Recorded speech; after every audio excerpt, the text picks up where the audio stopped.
objeto de observaciones. El acta número 5 ordinaria queda a disposición de los señores diputados y si hay cuentas la dará nuestro secretario. Señora Presidenta, solamente dar cuenta a la comisión de que el profesor don Domingo Lovera hizo llegar hoy día la presentación de ayer y va a estar a disposición de usted en los próximos minutos a través del correo electrónico. Eso es todo, Presidenta. Muy bien. E incorporar en la cuenta, además, ayer estuvimos con el juez Urrutia, claro, don Darío, que efectivamente llegó un cuarto para las 5 de la tarde, entendiendo que su citación decía entre las 4 y las 5, y él llegó un cuarto para las 5 de la tarde, y nos entregó, sí, la resolución, ¿no es cierto?, que él emitió, nos dejó copia, y para entregársela a cada uno de los diputados si le interesa la lectura. Del fallo que él tuvo, ¿no es cierto?, ¿no? Claro, de la resolución, del fallo que él dio cuando le tocó estudiar el caso, ¿no es cierto?, en relación al intendente. Así es. Fue un caso específico, pero él hace varias apreciaciones ahí que sería interesante de revisar. ¿Ah? De revisar. Fue solicitado por alguna de las personas, por los acusadores, pidieron que él pudiera ser invitado. Él accedió a la invitación, hubo un problema de coordinación, pero él entregó, ¿no es cierto?, su apreciación de los hechos. Señor secretario, ahí está. Sí. Lo acabo de incorporar a la cuenta, fue el dictamen, ¿no? Sí, ¿Sí? Fue el fallo que entregó el juez en relación a un caso. ¿Te acuerdas que íbamos a escuchar el día de ayer al juez Urrutia? Llegó un cuarto para las 5 de la tarde, yo todavía estaba ahí viendo algunas cosas y bueno, hubo una descoordinación en términos de la invitación, pero él hizo llegar por escrito, ¿no es cierto?, su fallo. Vamos a leer. Recordar que los acusadores nos entregaron un listado, ¿no es cierto?, de personas e instituciones que querían que fueran invitadas, por eso accedimos, igual como accedimos, ¿no es cierto?, lo que usted nos envió y la de todos los diputados, y hemos tratado de coordinar a todas las personas que quieran ser escuchadas. Muy bien.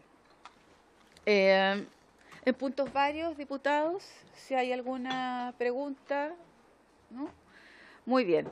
Entonces, esta sesión tiene por objeto recibir a los profesores de Derecho Constitucional, el señor Jaime Baza y don Enrique Navarro, quienes hoy día ya están presentes en la sesión, así que muchas gracias a ambos, ¿no es cierto?, por su participación en esta acusación, en este estudio de esta acusación constitucional.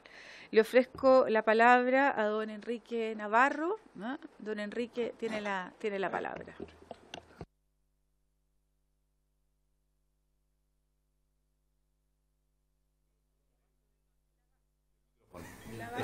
Ahí. Muchas gracias, Presidenta. Agradezco la invitación formulada por la Cámara de Diputados y, como siempre, disponible para poder colaborar en las importantes labores que realiza la Cámara de Diputados. En este caso, mi exposición versará sobre 3 o 4 aspectos que me parecen importantes. Primero, qué características presenta la acusación constitucional como un proceso regulado a nivel constitucional. Luego, las características que ha tenido la aplicación de la causal en relación a la infracción a la Constitución respecto de intendentes como sujetos de acusación. En tercer lugar, adentrarnos en el derecho de reunión, que es esencialmente lo que está aquí en discusión, y finalmente las aplicaciones respecto al caso concreto que se motiva como consecuencia de la acusación incoada, en este caso, contra el intendente de Santiago. En primer lugar, como característica general, la doctrina ha señalado que la acusación constitucional, ¿no es cierto?, es un proceso en el cual se busca obtener una responsabilidad jurídica, política y en realidad constitucional de determinadas autoridades que están singularizadas en la Carta Fundamental. A su vez, en la actuación que realiza el Senado, ¿no es cierto?, actúa como jurado y de acuerdo a la jurisprudencia eso supone ejercicio de la jurisdicción, como también lo ha reconocido la jurisprudencia constitucional. En tercer lugar, el ejercicio de esta potestad se debe marcar también en las garantías de un justo y racional proceso, como lo exige el artículo 19, número 3, inciso sexto de la Constitución, y que la jurisprudencia ha señalado como elementos esenciales la notificación, comunicación, aportación de pruebas, una resolución debidamente fundada y la dictación, por tanto, de una sentencia final o, en este caso, de una resolución que después, en definitiva, conocerá el Senado. Se trata más bien, como se ha señalado, de una responsabilidad de carácter constitucional, más que una responsabilidad política que es propio del régimen parlamentario. En los regímenes parlamentarios, precisamente, hay una responsabilidad política. La Cámara, en algunos casos, lo ha entendido muchas veces como una cuestión de mayoría. Ya revisando antecedentes, el diputado oficialista Julio Silva Solar, en 1973, hacía referencia precisamente a que en muchos casos la oposición con mayorías aprobaba sin necesariamente revisar singularizadamente las causales. Sin embargo, se trata evidentemente de una responsabilidad jurídica, como también lo ha hecho presente, por ejemplo, el ex senador Gómez en una acusación constitucional del 2010 contra un intendente, en donde reiteró que es una responsabilidad jurídica, no política. El concepto correcto es acusación constitucional, no juicio político. Se requiere para que esa autoridad sea responsable de actos concretos, deben examinar esa conducta para determinar si efectivamente infringió o no alguna norma. En definitiva, deben ser, dice, causas graves, son de derecho estricto, se imputan a una determinada persona y deben haber sido realizados sobre la base de acciones o omisiones personales. En quinto lugar, corresponde a sanciones y como tal es una emanación del ius puniendi estatal, y la doctrina ha explicitado que las sanciones también es una medida de una última ratio. En sexto lugar, las causales se encuentran taxativamente señaladas en la Constitución y en este caso es infracción a la Constitución, no es infracción a la ley ni una infracción con otras características, además eventualmente de delitos. Y por último está el principio de la proporcionalidad que debe ser considerado al momento de aplicar la sanción. Eso sobre los aspectos de carácter general. En segundo lugar, me refiero a la acusación constitucional, cómo ha estado regulado en relación a la Cámara de Diputados y al intendente. Porque esta es una atribución que viene desde la Constitución de 1833, para no remitirme a las anteriores. Ya el artículo 38 le otorgaba a la Cámara acusar ante el Senado a los intendentes por ciertos delitos y por infracción a la Constitución. Se efectuaron algunas acusaciones, Jorge Uneus en la Constitución ante el Congreso analiza algunos intendentes de Aconcagua, Concepción, Colchagua, etc. En la Constitución de 1925 se mantiene esa atribución de la Cámara de Diputados respecto de intendentes. Hay un estupendo trabajo de Marcelo Sasso en que analiza, es una tesis doctoral de la Universidad de Chile, que analiza las acusaciones constitucionales en los últimos 100 años en Chile. Y ahí se ven, por ejemplo, las que se aplicaron respecto a intendentes. Particularmente, como se sabe, un periodo álgido fue los años 70, 72 y 73. Menciono algunos casos. Intendente de la provincia, todos los cuales corresponden a un conjunto de hechos graves que están asociados a determinados hechos que se singularizan allí. Intendente de la provincia de Concepción, Vladimir Chávez, en 1972, que se le imputaba afectar diversos derechos, entre otros el derecho de reunión, actos arbitrarios y discriminatorios que habían pretendido impedir llevar a cabo una manifestación de partidos de la oposición en Concepción. Y también habían imputaciones al Ministerio del Interior. Esa acusación no se aprobó. Después hubo otra acusación contra el intendente de la provincia del Biobío, pero en realidad se refería a la clausura de una radioemisora, así que no la voy a analizar. En tercer lugar, contra el intendente de Santiago, Alfredo Yoñar, en 1972. Ahí se le efectuaron varias imputaciones. Prohibiciones, por ejemplo, de una marcha de comité femenino de una determinada empresa, detenciones de trabajadores, ocupaciones de liceo, varios actos realizados en relación a manifestaciones que se prohibían esencialmente, junto con detenciones de carácter ilegal. Esa fue aprobada, ¿no es cierto?, en 1972. Luego otra contra el intendente de la provincia de Santiago, Jaime Faivovich, en la que se le imputaban hechos ocurridos el 16 de marzo de 1973, en la que 7 jóvenes demócratas cristianos fueron acribillados en la comuna de La Reina por funcionarios, ¿no es cierto?, administrativos con instrucciones de la administración y que incluso significó en definitiva la muerte de 2 de ellos. Eso fue aprobada. Más adelante, otra, el intendente de la provincia de Valparaíso, Carlos González Márquez, en la que se imputaban una serie de hechos afectando derechos fundamentales, el derecho a la reunión, haber impedido determinadas manifestaciones, dejar desamparado o falta de protección a ciertos manifestantes opositores y otro conjunto de derechos fundamentales infringidos. También fue aprobada. Después contra el intendente de la provincia de Ñuble, Luis Quesada, también en 1973, en donde habían varios derechos infringidos, entre otros el derecho a reunión, pero reitero esencialmente con prohibición o favorecer determinadas medidas, junto con medidas de detención, aplicación de apremio, en fin, negar auxilio de fuerza pública, eran varios los elementos que se imputaban y esa fue también aprobada en 1973. Después, contra el intendente de la provincia de Talca, Francisco Reyes, varios hechos también se le imputaban, detenciones ilegítimas, comisiones de hechos ilícitos, también fue aprobada. Y por último, el intendente de Concepción, Fernando Álvarez, en 1973, allanamientos, detenciones ilegales, privación y detención de directiva de un grupo político, represión de medidas en relación a un paro. Esta fue, sin embargo, rechazada.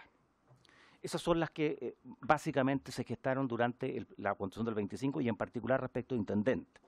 Reitero, fueron hechos graves, reiterados y que no solo incluso se vinculaban a un derecho fundamental como era el derecho a reunión.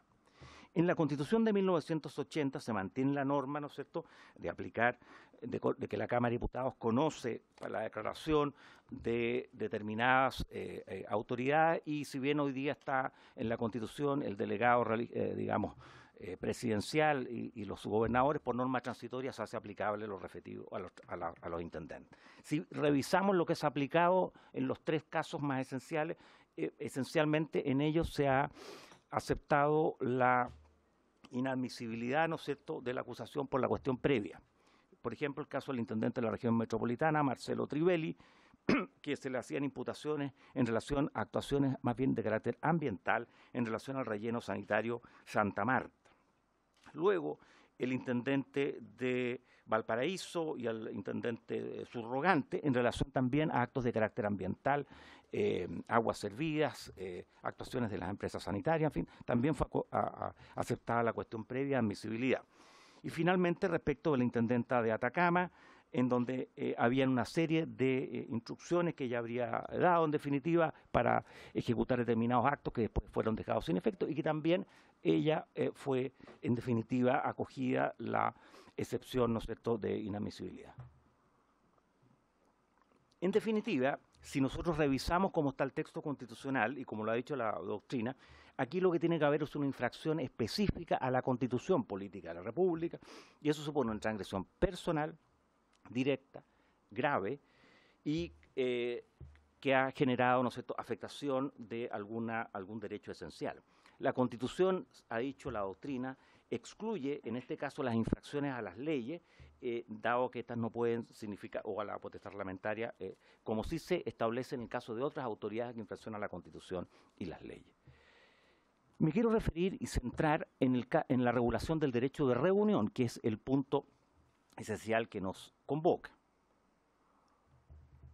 En los primeros textos constitucionales el derecho de reunión no estaba regulado. Fíjense que ya la Constitución francesa en 1791 asegura el derecho de reunirse pacíficamente y sin armas de conformidad con las leyes de policía. Cuando se habla de normas de policía es esencialmente la función de protección.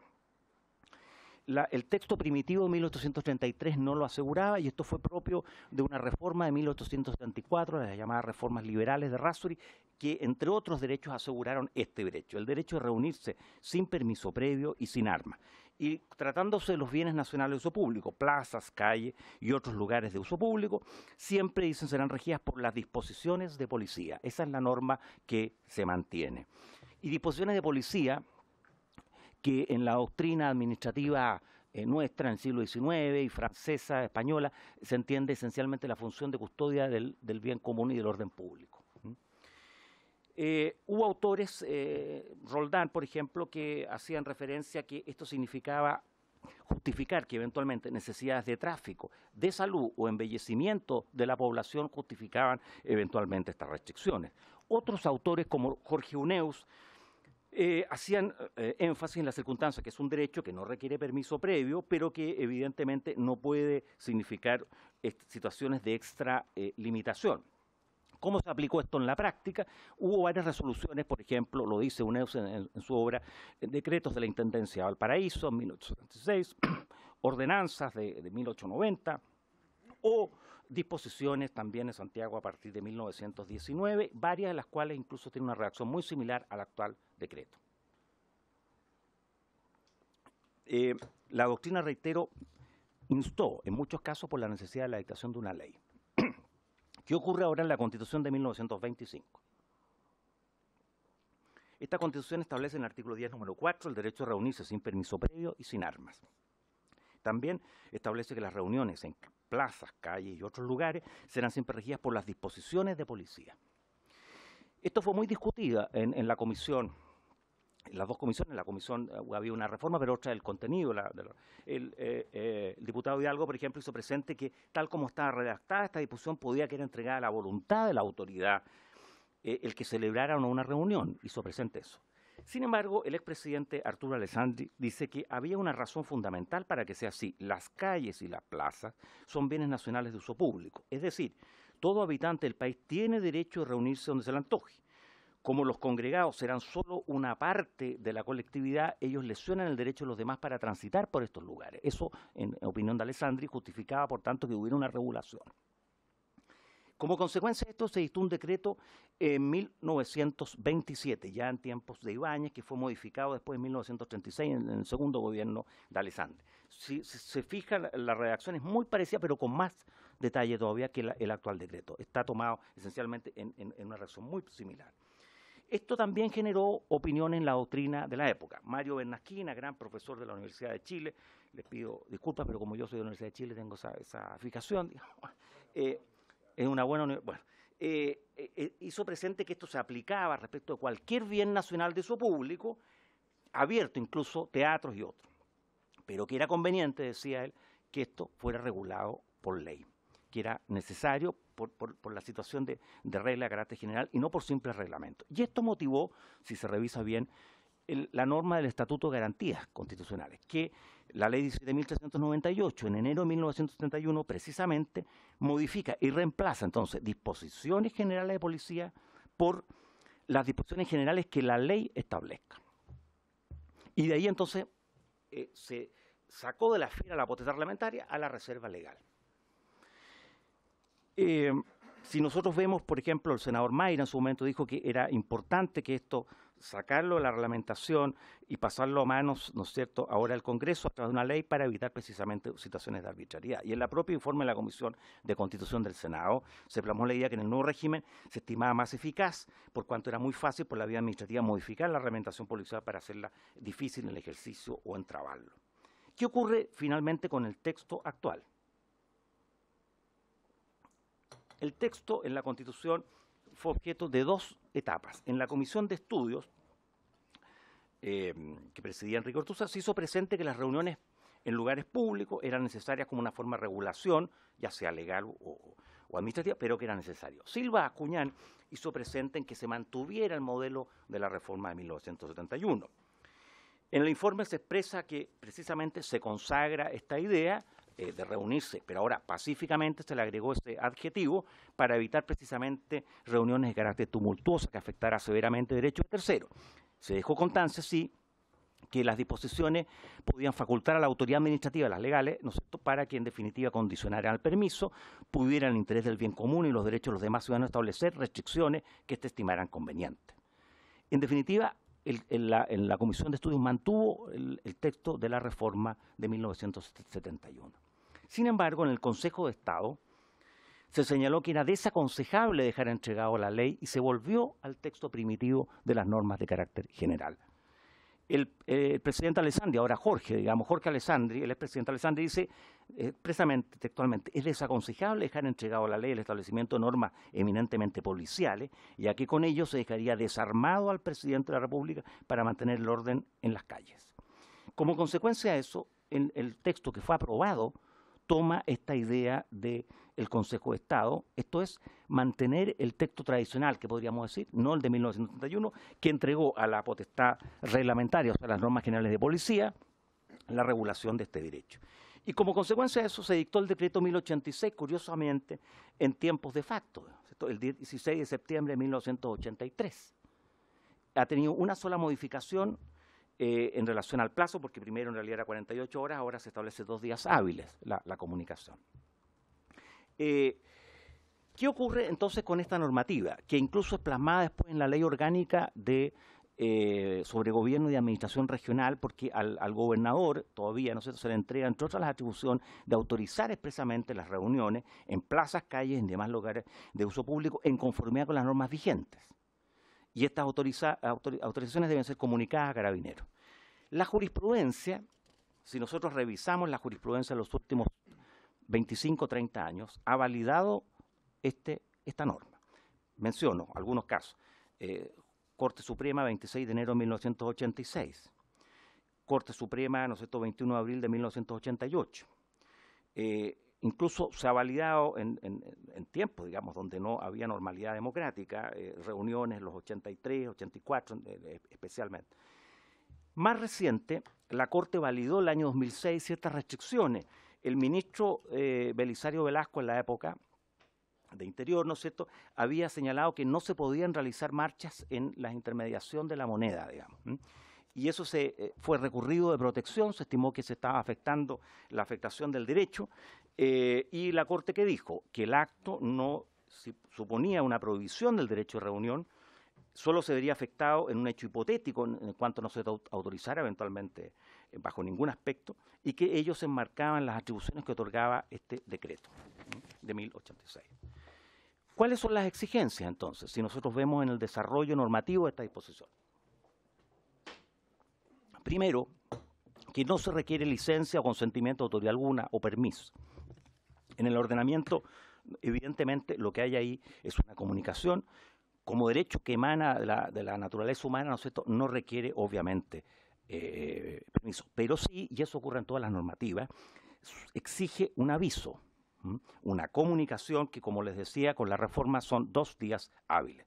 El intendente está dotado incluso de determinadas facultades, dice expresamente que podría no autorizar, y ahí hay una discusión sobre la normativa porque podría ir más allá, no autorizar desfiles en determinadas calles de circulación intensa, o no autorizar reuniones que se efectúen en plazas o paseos por razones de preservación de parques, plazas, jardines y avenidas, digamos, para lo cual pues, está facultado para dictar una resolución. Y finalmente, ¿no es cierto?, se autoriza a la fuerza armada eventualmente para disolver una reunión que no cumpla con esos requisitos. Eso es básicamente lo que establece este decreto. Como ha dicho Silva Bascuñán, ¿no es cierto?, es incompatible con el texto cualquier mecanismo de autorización previa. Sin embargo, con frecuencia, dice, puede ser indispensable el aviso previo a la autoridad, precisamente con el propósito de efectuar una reunión, especialmente cuando son muchos los que se van a juntar, puesto que esta libertad tiene que armonizarse con el respeto del mismo derecho que gozan los demás ciudadanos y con el resguardo de otros valores colectivos, por motivos de tal naturaleza explicable que en ciertas situaciones o en determinados lugares puedan efectuarse reuniones multitudinarias con determinados requisitos. Eso es lo que dice el profesor Alejandro Silva Bascuñán, que es uno de los más grandes constitucionalistas, particularmente en el siglo XX. En segundo lugar, se refiere a cualquier espacio abierto, no solamente a calles, se ha entendido en un concepto más amplio. En tercer lugar, que debe ser regulado, disposiciones generales de policía, reitero, históricamente se ha entendido la potestad reglamentaria. Es cierto que algunos autores han dicho que por aplicación de los tratados internacionales, el artículo 5 de la Constitución, esto podría significar que tenga que regularse de acuerdo a la regla general, que es la ley, que es lo que yo siempre, por lo demás, he instado en la doctrina, en la docencia. De hecho, autores como Manuel Núñez, Bronfman y Martínez, acá de Valparaíso, han aludido a que este decreto es una verdadera, o esta norma constitucional, en realidad la delegación a la potestad de policía, es una verdadera reliquia decimonónica, se mantiene siguiendo la tradición francesa. Ahora, debe realizarse, por último, de manera pacífica. ¿Qué significa de manera pacífica? Pacífico, ¿no es cierto?, es tranquilo, sosegado, que no provoca hechos o desórdenes en paz sin alterar, ¿no es cierto?, o producir disturbios. Y las armas, a su vez, se entiende, de acuerdo a la Real Academia, que es cualquier instrumento, medio, máquina destinado a atacar o defenderse. Incluso el Código Penal lo define en el 132, ¿no es cierto?, todo instrumento, máquina, básicamente, que sirve para matar, herir o golpear, digamos. Bueno, como lo expresó Jorge Ovalle en su momento, cuando la reunión tiene características agresivas, con palos, estoques u otros elementos contundentes o con armas de fuego, no está haciendo uso del derecho de reunión, sino que en realidad hay un abuso de derecho. En el informe final se resaltó la importancia que la reunión debía ser pacífica, esto es, que tiene por objeto prevenir reuniones tumultuosas que pueden afectar la comunidad o derechos de terceros. Por último, evidentemente ha habido una crítica, y reitero, yo la hago propia, a esta norma reglamentaria. Reitero, enfatizando que norma general de policía es la potestad reglamentaria. Silva Acuñal, incluso a pesar de que en su segundo tomo, en 1967, justificaba eventualmente restricciones, pero nunca afectación del derecho en su esencia, aconseja dictar una ley. Y si nosotros leemos simplemente, a paso revista, el Pacto de Derechos Civiles y Políticos de 1966 establece el derecho de reunión, que pueden haber restricciones por ley. La Convención Americana de Derechos Humanos, también reuniones pacíficas y sin armas, agrega, pueden haber restricciones también por ley. Hay un proyecto de reforma constitucional del 2006 que modifica el texto y que vuelve al texto de 1971, que me parece muy razonable, entregándole la regulación, en definitiva, a las normas legales, como cualquier derecho fundamental. Porque por lo demás la propia Constitución dice en el artículo 19-26 que solo por ley puede restringirse los derechos y sin afectarlos en su esencia. Y por último, si vemos el derecho comparado, americano y europeo. En España, la Constitución del 78, artículo 21, reconoce la reunión pacífica y sin armas, y en los casos, dice, de lugares de transporte, de tránsito público, ¿no es cierto?, se debe dar comunicación previa a la autoridad, que solo podrá prohibirlas cuando existan razones fundadas de alteración del orden público con peligro para las personas o bienes. En Italia, la Constitución del 47 también establece el derecho a reunirse pacíficamente sin armas. En general, dice, pero puede haber una prenotificación, una comunicación, cuando haya lugares públicos, precisamente, e incluso prohibirla por motivos contrastados de seguridad y salubridad pública. Lo mismo la Constitución alemana de 1949, donde establece que todos los alemanes, en el artículo 8, tienen el derecho a reunirse pacíficamente sin armas, y para las reuniones en lugares abiertos puede ser restringido por ley o en virtud de una ley. Y en América, lo mismo ocurre, la Constitución de Perú, ¿no es cierto?, de 1993, establece la reunión pacífica, con posibilidad eventualmente de restricciones, o la Constitución mexicana modificada en 1917, o la de Costa Rica del 49, o la de Colombia del 91. En definitiva, y si lo precisamos en relación al caso concreto que motiva la acusación,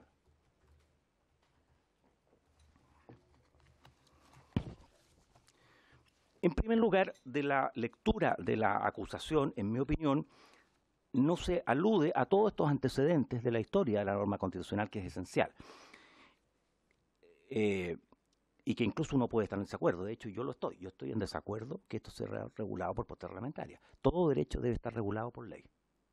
Y incluso ni siquiera por ley puede afectar el derecho en su esencia, imponerle condiciones o exigencias que hagan imposible su ejercicio.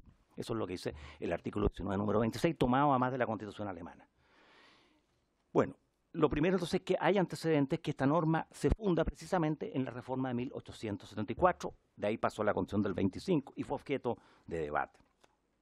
Es una norma que está vigente, que se ha aplicado desde 1990 en adelante, inveteradamente.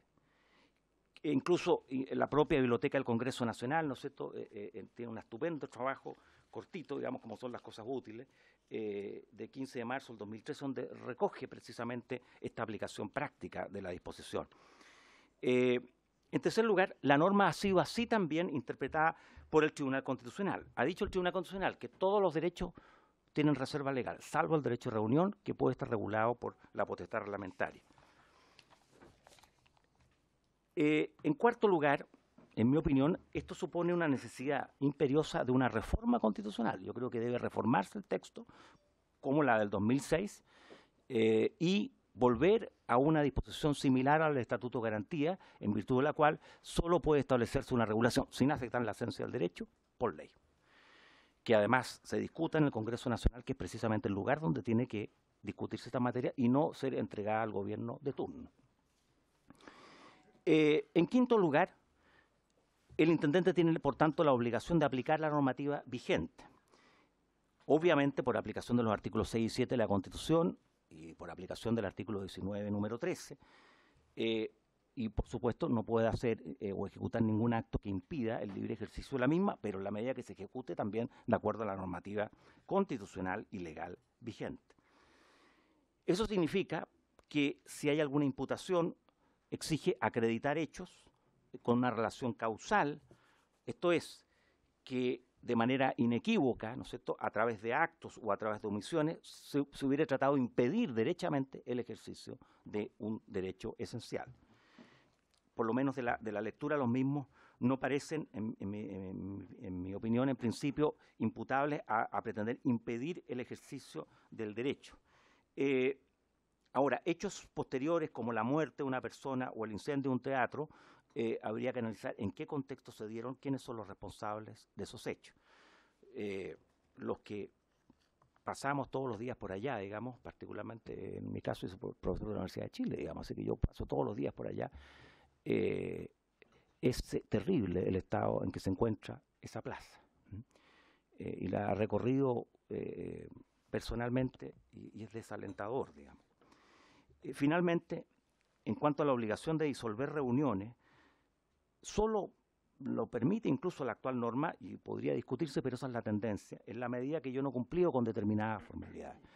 Reitero, la Constitución y la normativa no establece la necesidad de un permiso, sino simplemente una comunicación, de un aviso. El problema es que ese aviso, en muchos casos, entiendo que no se ha materializado, pero si se ha materializado, eso también trae consecuencias. En la medida que hay un aviso, yo me hago responsable de lo que eventualmente pueda allí suceder.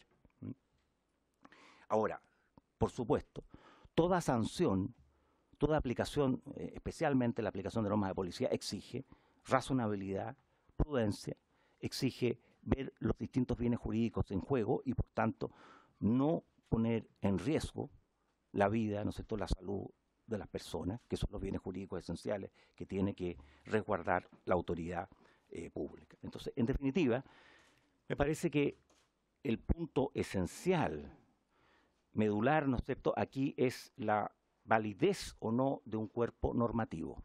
Cuerpo normativo que yo, reitero, siempre lo he señalado, digamos, en la universidad ya por más de 35 años, que no admite un test de razonabilidad. Esto está regulado por ley, sobre eso no hay duda, pero se trata de una norma que está vigente, que ha sido reconocido por los tribunales de justicia y que no ha sido invalidada o ningún tribunal ha señalado que es nula de derecho público, que también lo podría señalar.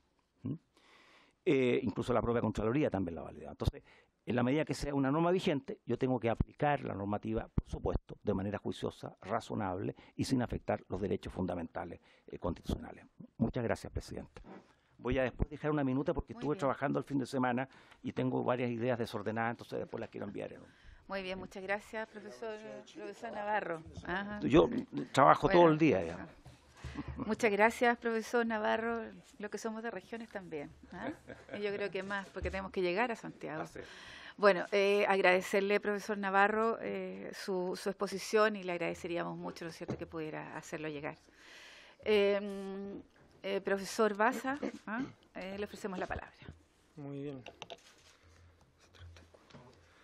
Bueno, buenos días a todas y a todos. Muchas gracias, señora presidenta, por la invitación.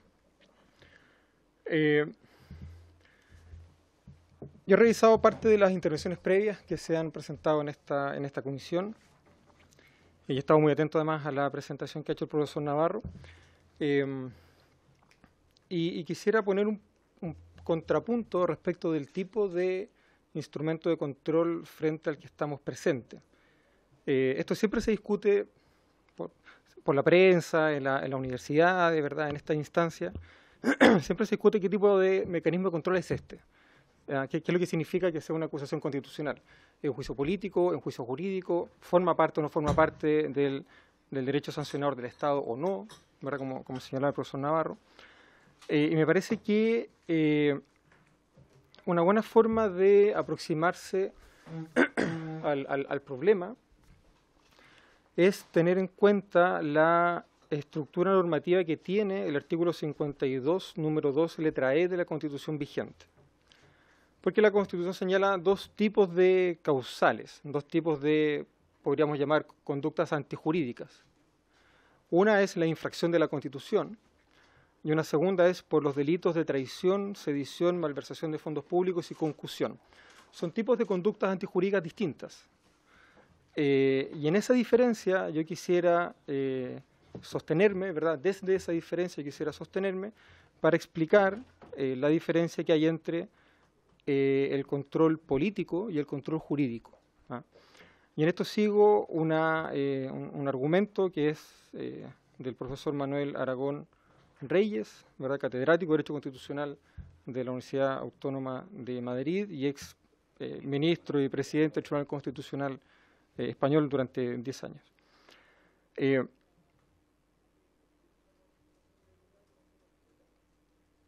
Voy a leer. Creo que puede ser más fácil. Distintos instrumentos han sido diseñados para controlar la responsabilidad política de los integrantes del Ejecutivo. La intensidad de estos instrumentos de fiscalización, así como de las sanciones vinculadas a cada uno de ellos, es directamente proporcional al grado de responsabilidad que se pretende hacer efectiva. Políticamente, la acusación constitucional apunta al más alto grado de responsabilidad política, especialmente por las causales contempladas en la Constitución, que son las que he leído recientemente. La entidad de estas causales, que apuntan a conductas que atentan gravemente contra la Constitución, justifica que la consecuencia de estas acusaciones pueda ser la destitución del cargo, no por haber perdido la confianza política del Congreso, pues sabemos que en un régimen presidencial la confianza radica en el presidente, sino por haber infringido la Constitución.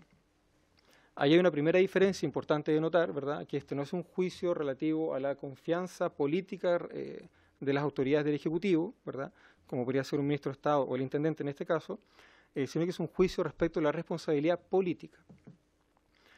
La diferencia en las causales de responsabilidad que contempla la Constitución, para el caso de las y los intendentes, nos permite explicar una de las características constitutivas de este tipo de mecanismos de control. Se trata de instrumentos de control político. En efecto, la norma citada distingue dos tipos de infracciones, descritas con distintos grados de determinación y especialmente con distintos grados de tipicidad. Por un lado, un genérico infracción a la Constitución. Por el otro, la aplicación de tipos penales específicos, descritos tanto en el Código Penal como en el Código de Justicia Militar, como lo son los delitos de traición, sedición, malversación de fondos públicos y concusión. Este elemento da cuenta de que se trata de tipos de infracciones distintos, que permiten explicar de mejor forma, como decía al comenzar, la diferencia entre control político y control jurídico. Para entender este funcionamiento institucional de la acusación constitucional, a mí me parece importante señalar que existe una diferencia fundamental entre las competencias de control que ejerce la Contraloría y las competencias de control que ejerce la Cámara de Diputados. Las primeras habilitan a la Contraloría General de la República para controlar la legalidad de los actos de la Administración. Configuran un típico instrumento de control jurídico, de control de legalidad, sobre la administración del Estado. En virtud de este, la Contraloría verifica que los actos normativos emanados de la Administración se enmarquen dentro de la legalidad vigente, así como también el gasto público. Las segundas, en cambio, son competencias constitucionales de control al ejercicio del poder político propiamente tal, que habilitan a la Cámara de Diputados para fiscalizar los actos del gobierno. Fíjense que la formulación es distinta. Mientras la Contraloría tiene la competencia para controlar la legalidad de los actos de la Administración, esta Cámara de Diputados tiene competencia para fiscalizar los actos del gobierno. La descripción es más genérica, es distinta. Comprender las implicancias prácticas de esta clasificación teórica, a mi juicio fundamental, pues existe una diferencia sustantiva entre el control político y el control jurídico que impacta en el papel que cumplen los órganos de control y especialmente en la forma como se configuran las causales que motivan el control. Este binomio, que distingue entre control jurídico y control político, y las implicancias que tiene para la ejecución de los distintos mecanismos de control ha sido profundizado, decía, por doctrina especializada. El control jurídico supone una configuración normativa del sistema de control, en virtud del cual el órgano que ejerce la competencia pone en marcha el mecanismo que debe ceñirse a cabalidad a lo que genéricamente obedece al llamado principio de legalidad. En este tipo de instrumentos, Los elementos constitutivos del control jurídico se encuentran plenamente configurados por la norma respectiva, ya sea la Constitución o la ley. A eso responde, por ejemplo, el principio de tipicidad penal, como garantía de derecho fundamental. Así, primero, las consecuencias infraccionales están previamente tipificadas en la norma. Segundo, el juicio de oportunidad ha sido previamente verificado por la norma. No es un juicio de oportunidad que esté a disposición, por ejemplo, de un tribunal. Ha sido determinado previamente por la norma legal. El que, etcétera, etcétera, en la medida que se verifique ese supuesto de hecho, inmediatamente se pone en marcha el mecanismo de control. Por lo que la puesta en marcha del mecanismo depende estrictamente de la verificación de la hipótesis de hecho que la norma contemple y no del órgano que ejerce el control. No del órgano que ejerce el control. Por último, quizás lo más importante, el parámetro de control en los mecanismos de control jurídico es absolutamente indisponible para el órgano que controla. Es decir, más allá del margen razonable de interpretación que cabe respecto de toda norma jurídica, la configuración de las causales, así como de las conductas tipificadas, no dependen de la voluntad del órgano que ejerce el control, sino que dependen de la norma que tipifica las conductas y que las califica como antijurídicas. Ese es el control jurídico. En este momento nosotros estamos en una instancia de control político. El control político obedece a categorías opuestas a las recientemente descritas. Siguiendo el mismo recorrido anterior, podemos ver que, primero, aun cuando las causales infraccionales están previamente tipificadas, estas se construyen a partir de conceptos jurídicos indeterminados, que no pueden aplicarse sin mediar una interpretación de los mismos, la que está entregada al órgano que pone en marcha el mecanismo de control. Este es el caso de, cito, infracción de la Constitución. Infracción de la Constitución como descripción jurídica de una conducta antijurídica se realiza a través de una norma abierta. ¿Qué es lo que significa una infracción a la Constitución? Bueno, habrá que ver cuál es la conducta. ¿Qué es lo que significa, por ejemplo, malversación de fondos públicos? Habrá que ver qué es lo que dice la ley. Por lo mismo, en segundo lugar, el juicio de oportunidad no depende de la verificación de un supuesto de hecho, como sí podría decirse, por ejemplo, respecto a la causal de malversación de fondos públicos, sino de la valoración que de los mismos hace el órgano competente para controlar, por ejemplo, esta Cámara. Y vamos a ver que esta discusión en torno a la responsabilidad política del intendente va a estar marcada por la pertinencia o impertinencia de la agenda de copamiento, de la estrategia de copamiento, la forma en que se reciben los informes de organismos internacionales relativas a las violaciones de derechos humanos, para cómo se recibe aquello, cómo se interpreta, si es que los mecanismos disuasivos de las policías son adecuados o no son adecuados, si el tamaño de los balines es adecuado o no es adecuado, etcétera. Que son elementos configuradores de los hechos a partir de los cuales se aplican las causales, que no están especificados en la norma que tipifica la conducta antijurídica, sino que están abiertos a la consideración y a la interpretación de esta instancia política. Por último, en tercer lugar, el parámetro de control está abierto a la concreción del órgano controlador, precisamente porque la interpretación de su estructura normativa abierta e indeterminada es clave para completar su configuración y aplicarlo a un caso concreto. En este tipo de casos, el parámetro depende de la interpretación que se haga de las normas constitucionales en cuestión y especialmente de la conducta investigada y de sus efectos. Sabemos que infringir la Constitución, infracción de la Constitución, no nos remite a una regla jurídica cuyo contenido normativo sea autoevidente para cualquier intérprete. Eso significa que, según el intérprete, el contenido de ese enunciado va a ser distinto. Se trata de una conducta descrita a través de un enunciado normativo abierto e indeterminado, donde la infracción, o más bien, donde la configuración definitiva de la infracción como causal de acusación constitucional depende del juicio de valor que se haga de la conducta sujeta a reproche político. Es decir, depende de la valoración e interpretación de la situación que motiva la acusación. Podremos tener distintas lecturas, por ejemplo, respecto de la prudencia o imprudencia, de la legitimidad o ilegitimidad de la estrategia de acopamiento. Y eso no es un juicio jurídico, es un juicio político. Si de esa estrategia se siguen, por ejemplo, violaciones a los derechos humanos, la autoridad política pertinente puede eventualmente ser responsable de aquello por aplicación de la ley 20.357, que tipifica los delitos de lesa humanidad, pero no va a ser responsable por el delito de homicidio o de lesiones graves, porque no es un control propiamente jurídico. En consecuencia, para determinar si hubo infracción, no basta que los hechos den cuenta de que la hubo, sino que además es fundamental que el órgano competente para ejercer el control considere que la hubo. Es una de las características esenciales de los controles políticos y que lo diferencia de los controles jurídicos. Lo relevante de este tipo de instrumentos de control, por tanto, no es la acusación en tanto supuesto juicio contra el intendente, que pueda arrojar un resultado condenatorio o absolutorio, precisamente porque no se trata de un control jurídico sometido al conocimiento de un tribunal. Este no solo no es un tribunal, sino que además no está compuesto por profesionales del derecho. Lo que motiva esta acusación en definitiva dice relación con, 1, la forma en que se valora políticamente una actuación concreta del intendente y la forma en que ésta impacta en la vulneración de derechos fundamentales como consecuencia de su actuar. Y en segundo lugar, con el llamado juicio de oportunidad de los hechos que motivan la presente investigación. Se trata en definitiva de una diferencia importante en la forma en que es valorada políticamente una situación de hecho determinada, en este caso relativa a la estrategia del así llamado copamiento como mecanismo de control del orden público frente al legítimo ejercicio del derecho de reunión en lugares públicos.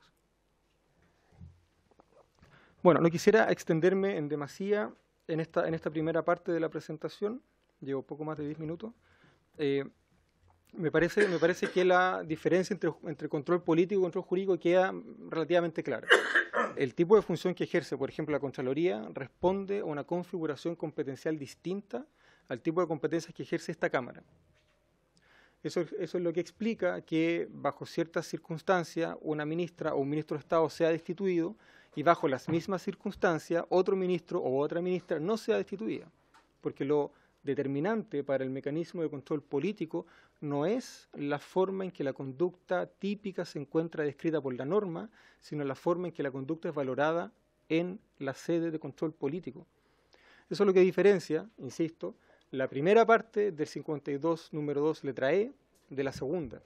Esa es la diferencia entre la conducta que infringe una constitución, donde no tenemos plena certeza de que eso de que infringe significa y por lo tanto habrá que interpretar los hechos, y la certeza que tenemos respecto de qué es lo que significa, por ejemplo, malversación de fondos públicos, donde la conducta está perfectamente descrita en la norma penal, precisamente para garantizar el principio de tipicidad como parte de los derechos fundamentales.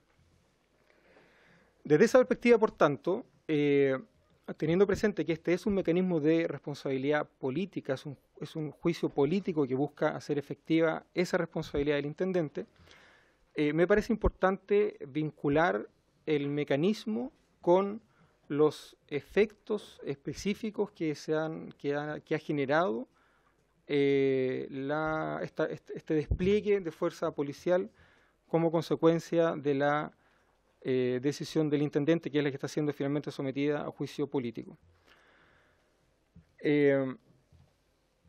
Para realizar ese ejercicio, para hacer un juicio de valor sobre lo que esa decisión significa y sobre los efectos que esa decisión generó, me parece importante tener presente el contexto en el cual esta decisión se verifica. En primer lugar, no podemos dejar de mencionar que hay 5 informes consistentes que verifican violaciones a los derechos humanos en Chile.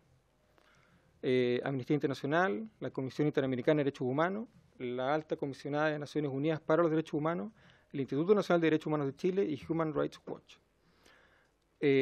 Los 5 informes, con distintas intensidades y haciendo hincapié en distintos aspectos de la violación a los derechos humanos, son consistentes en señalar que aquí hay una vulneración masiva a los derechos humanos. Y aquí no quiero hacer un juicio de valor respecto de aquello, en gran medida porque esta Cámara ya lo hizo, ¿verdad?, con la acusación al ex ministro del Interior, sino que quiero recalcar que esos informes ya están presentes. Es decir, cuando el intendente tomó la decisión de desplegar una cierta estrategia policial en Plaza Baquedano, todas y todos ya sabíamos de la existencia de estos informes y especialmente de su contenido. Por lo tanto, el ministro del Interior, el intendente, actúa con esa información sobre la mesa. Y la información que hay sobre la mesa es importante porque da cuenta no de una planificación estatal destinada a violar derechos humanos, sino que da cuenta de que las violaciones a los derechos humanos surgen como consecuencia del actuar policial. Como consecuencia del actuar policial. La estrategia de acopamiento es incluso más agresiva que la estrategia que había desplegado el ministro Chadwick, salvo ciertamente la semana en que estuvimos bajo estado de excepción. La estrategia policial que desplegó el ministro Chadwick era más conservadora, era más pacífica que la estrategia desplegada por el intendente. Y eso que el intendente toma esta decisión sabiendo del contenido de los 5 informes en materia de violación a los derechos humanos. Entonces, sabiendo que la violación a los derechos humanos surge no de una planificación estatal, sino que de una conducta policial, este órgano que ejerce el control político deberá preguntarse qué responsabilidad política le cabe al intendente que toma la decisión de avanzar en la agresividad de la fuerza policial, sabiendo que las violaciones a los derechos humanos surgen, insisto, no de una decisión estatal, sino que del propio actuar de las policías. Entonces, lo que este órgano tendría que deliberar es, ¿hay responsabilidad política ahí o no? La ley 20.357 es clara al respecto, dice que sí, pero este es un juicio político distinto.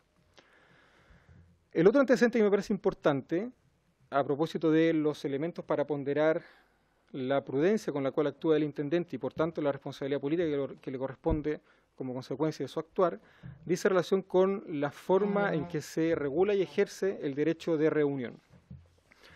Efectivamente, como decía el profesor Navarro, hay buenas razones para dudar de si la normativa vigente satisface o no satisface el estándar constitucional. Primero, porque la regla general en materia de regulación del ejercicio de los derechos fundamentales es que ésta sea entregada a la ley, no al reglamento. Por lo tanto, ahí hay una duda importante. Hay buenas razones para decir que cuando la Constitución se refiere a las normas de policía está remitiendo a las normas reglamentarias, pero también hay buenas razones para decir que cuando la Constitución remite a las normas de policía se está remitiendo a las normas que normalmente regulan el ejercicio de la función de orden público, por ejemplo, a través de la policía. Y esas son leyes, no reglamentos. Pero también hay buenas razones para pensar que el Decreto Supremo 1086 establece requisitos adicionales a los que contempla la Constitución para el ejercicio del derecho de reunión. Ahí ya hay 2 dudas que son muy importantes.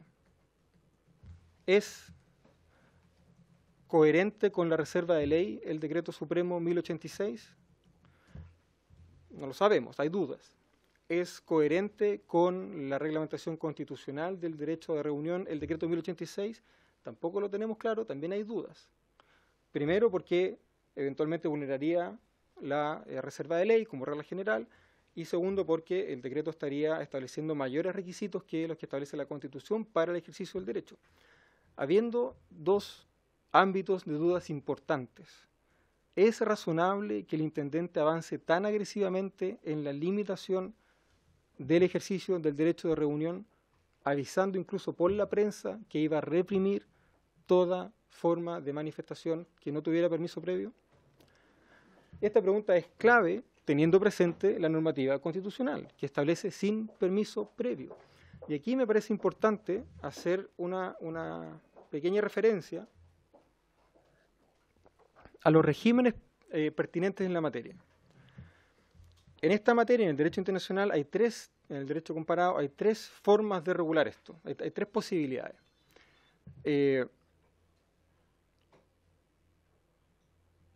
Con o sin permiso previo, con o sin autorización o con o sin notificación. Son 3 órdenes de requisitos distintos. O usted pide permiso, o usted pide autorización, o usted simplemente notifica. La Constitución opta por la prohibición de permiso previo. El reglamento va más allá de esa prohibición y establece un régimen de autorización, de modo tal de que si no se cuenta con la autorización, la manifestación se puede incluso prohibir. Y como consecuencia de esa prohibición puede ser disuelta a través del uso de la fuerza. Ese régimen de autorización que está en el decreto es incompatible con el régimen de permiso previo que está en la Constitución. Es incompatible. De hecho, a propósito de la Constitución alemana que citaba el profesor Navarro, la Constitución alemana expresamente señala que este derecho se ejerce no solamente sin permiso previo, sino que incluso sin notificación. Sin notificación. Además, es importante señalar que el estándar internacional en esta materia, como señalaba el profesor Navarro, es la regulación del ejercicio de este derecho por ley, no por reglamento. Entonces, hay dos órdenes de cuestiones que presentan dudas respecto de la legitimidad con la cual se está aplicando este decreto. ¿Se viene aplicando desde el 83? Sí, se viene aplicando desde el 83. Desde el 90, desde el 90. Pero aquí pasa una cuestión muy parecida a la que pasaba con los estados de excepción. Hay una cierta práctica institucional que se ha normalizado, lo que puede eventualmente justificar que se siga implementando de determinada manera, pero que no deja de ser contraria a la Constitución. Entonces, ¿podríamos eventualmente presumir que hay buena fe por parte del intendente? Claro, podríamos presumir buena fe, porque hay una práctica institucional que de alguna manera lo avala, lo respalda. Pero donde esa buena fe, entre comillas, se diluye, especialmente teniendo en cuenta los 5 informes en materia de violaciones de derechos humanos, se diluye cuando el nivel de represión sube, cuando la violencia asociada a la agenda de copamiento escala. En tercer lugar, hay un elemento también adicional que dice relación con los otros derechos fundamentales que se ejercen y cuyo ejercicio se ve afectado con ocasión del ejercicio del derecho de reunión. Por ejemplo, la libertad de desplazamiento, ¿verdad?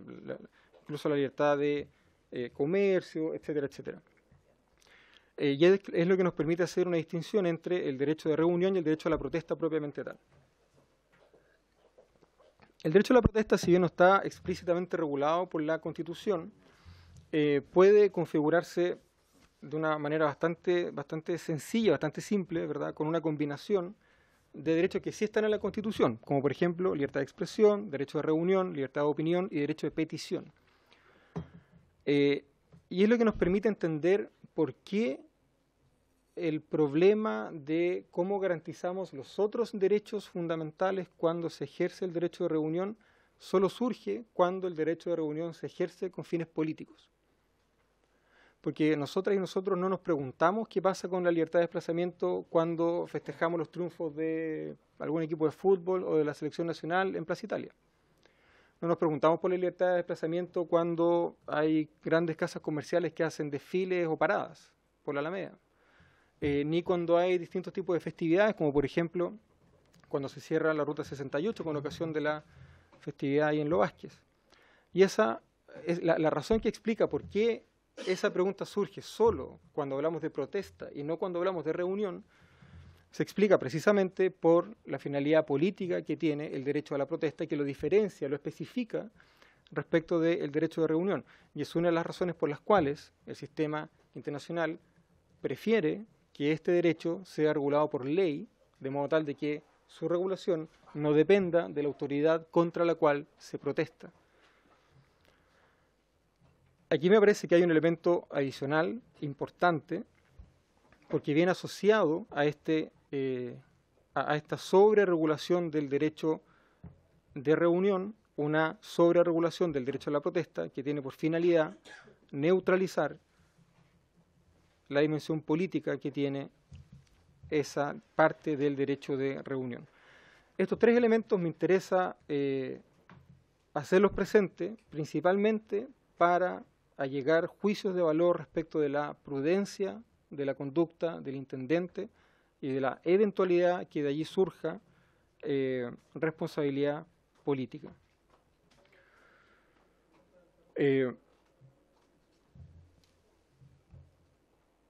Hay un elemento adicional también, que a lo mejor podemos dejarlo para otro momento, no sé si será el momento más adecuado.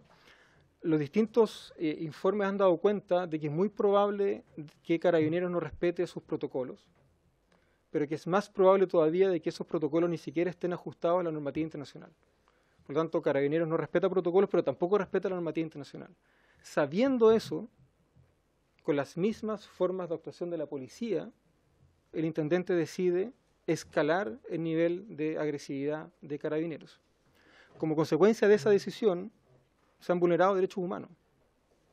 Ha muerto gente, ha habido lesionados graves, hay afectación al ejercicio legítimo de derechos fundamentales, y la pregunta que se tiene que formular esta comisión y esta corporación es si es que efectivamente a partir de esas decisiones surge o no surge responsabilidad política que deba hacerse efectiva en esta sede. Eso es todo, señora presidenta. Quedo a su disposición para futuras preguntas. Muchas gracias. Muchas gracias, profesor. Les ofrezco la palabra. Diputado Ibáñez. Gracias, presidenta. Saludar a los profesores que expusieron. Se agradece la asistencia y que puedan también darnos a conocer el marco normativo y por cierto, los límites sobre los cuales tenemos que tomar esta decisión. Que por cierto, una decisión remitida al ámbito político. Y tengo una pregunta para el profesor Baza respecto de esta interpretación que se hace de los hechos para saber si sucedió o no una violación a la Constitución en el actuar de la autoridad política. Porque lo que hemos conocido es que el intendente señala que él informó una estrategia que le corresponde autónomamente construirla a la autoridad policial. De hecho, diferencia en sus digamos, declaraciones que hay una autoridad policial que táctica y estratégicamente diseña la estrategia de copamiento. No está claro si es que es una táctica o una estrategia, lo que se dice copamiento militar, policial. Y el intendente informa la estrategia de copamiento el viernes 17 antes de que ésta se genere. La informa, él señala expresamente que la informa. Y luego la evalúa. Y la evalúa favorablemente, pese a lo que sucede y que ya lo expresó el Instituto Nacional de Derechos Humanos, que esta estrategia terminó con hechos de violación a los derechos humanos. Pero pese a ello, lo evalúa positivamente. Entonces mi pregunta es, respecto de esta interpretación que debemos hacer en su marco normativo, ¿dónde comienza y dónde termina la responsabilidad política en función de esta supuesta autonomía policial? Porque creo que ahí radica también, en gran parte, los principios sobre los cuales debemos pronunciarnos nosotros sobre si esta autoridad política infringió los deberes constitucionales. Y me refiero a todo lo que irradia los derechos fundamentales en el actuar de una autoridad política. Eso, presidente, gracias. Ofrezco la palabra. ¿Diputado Castro? ¿No? Diputado Castro. Diputado Castro. No. Gracias, presidenta. Mi pregunta va en algunos casos dirigido a los dos, si nos pueden contestar. Primero que todo, agradecerle mucho a los dos profesores por estar acá presentes. No es fácil después de tantas acusaciones y tantas cosas, la verdad que estar viniendo una y otra vez. Esperemos que esto cese un poco, de verdad, yo de todo corazón lo digo. Primero, la primera pregunta va dirigida, al profesor Jaime Baza. Y con respecto a lo que él me responda, le puedo hacer la pregunta. ¿Usted considera que el de última ratio la acusación constitucional? No, como me responda, le hago la pregunta y de ahí empiezo con todas mis preguntas, pero necesito saber cuál es su opinión, porque lo escuché. Es que lo que pasa, diputado, es súper complejo el hacer esto. Lo tengo más que claro, sobre pero todo para el orden y la metodología que estamos siguiendo. Si es la única, sé, es la única, nada es la más. única porque el resto, Nada más. por Lo tengo favor, más que claro. si no nos complicamos. Es de última. Sí. Yo creo que la doctrina está contesta en que sí. Yo también creo que sí. Y aquí va mi pregunta. Si es que usted considera que es de última ratio, ¿qué le debería haber concernido a los distintos diputados firmantes de la acusación constitucional? ¿No deberían haber agotado también, no deberían haber manifestado a través de oficios, a través de comisiones investigadoras, no deberían también haber ocupado las distintas herramientas que tienen con respecto a manifestarse con una estrategia que les guste o no les guste, independiente de eso, no deberían haber ocupado eso. Y ahí un poco va de nuevo el oficio que yo pedí a la comisión para saber efectivamente cuántos oficios enviaron, cuántas peticiones de comisiones hicieron los firmantes de esta acusación con respecto al tema del intendente Guevara desde que él está en su puesto hace un poquito más de un mes y medio. Ok, acá van mi segunda pregunta. ¿Usted diferencia, profesor Baza y don Enrique Navarro, diferencian que hay reuniones conforme a derecho y contrarias a derecho? Entendiendo eso y creyendo yo que puede haber una diferenciación, aquellas que son contrarias a derecho, como por ejemplo el tomarse una plaza con carpas, porque eso fue lo que se indicó que se iba a hacer, y ahí parte la estrategia de acoplamiento, no debería en el fondo hacer que el intendente a cargo y de turno en ese momento tomara una acción para prevenir eso, porque para mí sería una reunión contraria a derecho. En el fondo es hacer un uso de un lugar de uso público y tomárselo prácticamente. Usted establece, señor Jaime Baza, que la estrategia de acoplamiento es más agresiva, pero la verdad es que los protocolos pueden ser bien o no utilizados. Yo creo que la estrategia de acoplamiento es una estrategia que podría dar, si la pregunta va ahí, si está bien ocupada sin transgresión a los derechos humanos, ¿es una estrategia per se más agresiva? Y la última pregunta, para no hacer tantas preguntas en realidad, es con respecto a algo que surgió ayer del profesor Correa Sutil.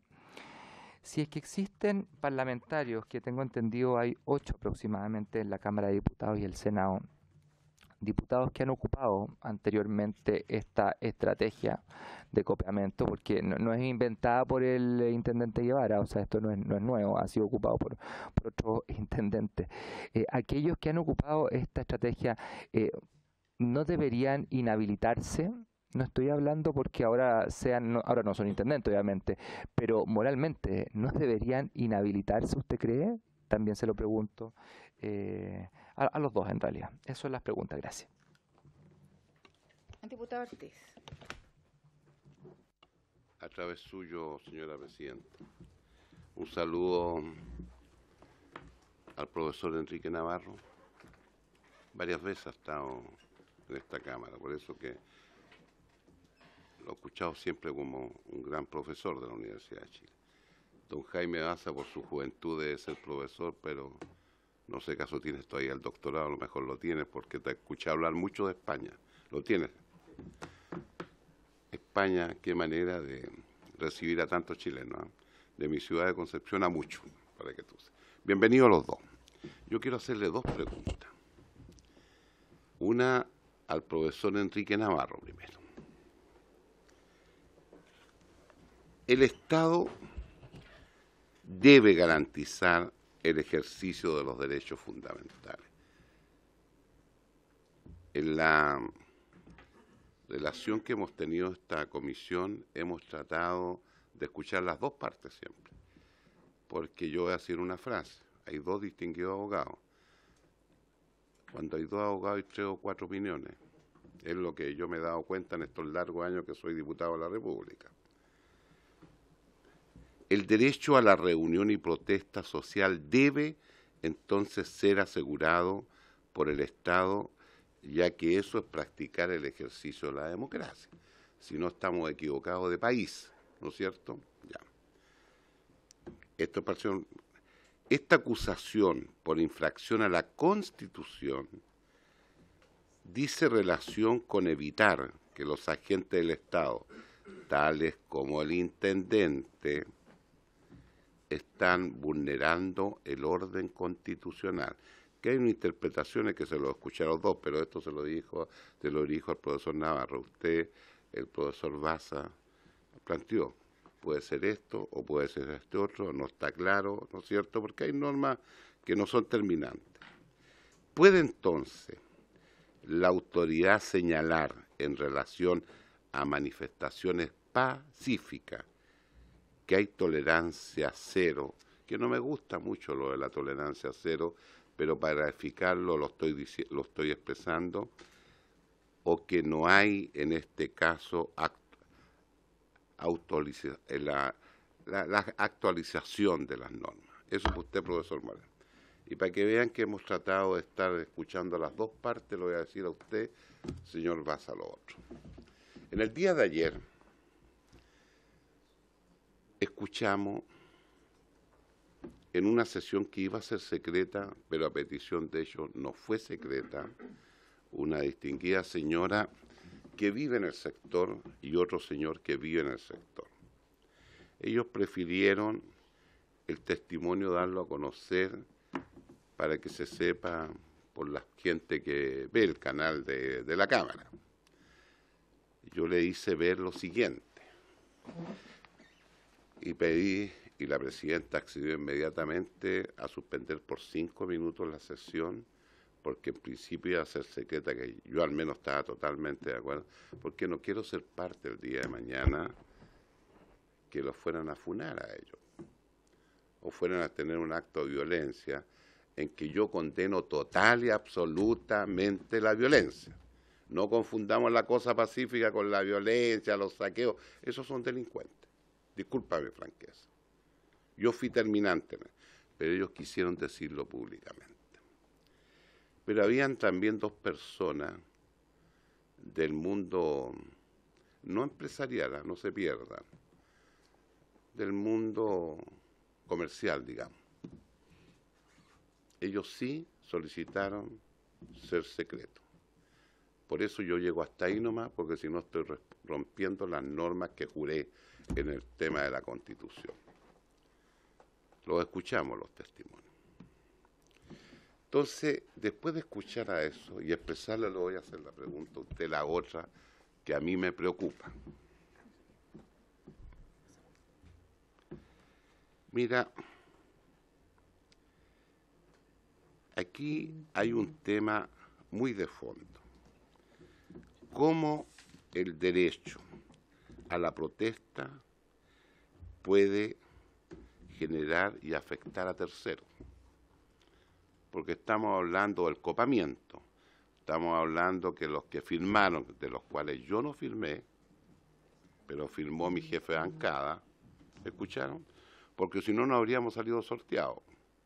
Así que los 11 se salvaron de ser sorteados y también la mesa. Resulta que no es solamente el derecho a practicar la democracia en las acciones de Carabineros de Chile contra esas personas, porque el testimonio de las dos personas que se puede hablar aquí, ellos lo están viendo todos los días, pero de una manera que no quiero repetirle. Y yo he escuchado a los dos que ustedes escucharon todo lo que ha pasado hasta al revés, ¿no es cierto? ¿Cómo se resguardan estos derechos en democracia pensando en los vecinos, que son 50.000? Yo no soy santiaguino, yo soy de verdad de región, penquista, allá vamos a morir. Pero somos diputados de la República y estamos cumpliendo un mandato después de haber sido elegido a través de la esencia de la democracia, que es el voto popular secreto e informado. ¿Por qué se los digo con tanta fuerza? La inmensa mayoría de ese sector son igual que yo, adultos mayores. ¿Y saben por qué yo eso sí que lo reitero? Yo soy demócrata cristiana desde niño y voy a morir ahí, hasta el final. A mí me impactó mucho la política para la clase media, don Eduardo Frei Montalva, que una de las personas lo dijo. Ustedes saben que hay un sector de 27.000 habitantes que es un ejemplo para la clase media, que en ninguna otra parte del país se pudo repetir, ¿no es cierto? Casi todos son adultos mayores. Porque esas casas, ese grupo habitacional, pero excepcional, lo recibieron por ahí por el año 68, 69, saquemos la cuenta. La están viendo en carne propia, brutal. Y todo el resto de lo que son los edificios de departamento, la inmensa mayoría también son adultos mayores. Entonces ellos están sufriendo en carne propia y de una forma pero increíble, ¿eh? Entonces, ¿en qué forma podemos a las dos partes? Una pregunta para usted, profesor, y otra pregunta para usted. Muchas gracias. Gracias, diputado Ortiz. Diputada Mix.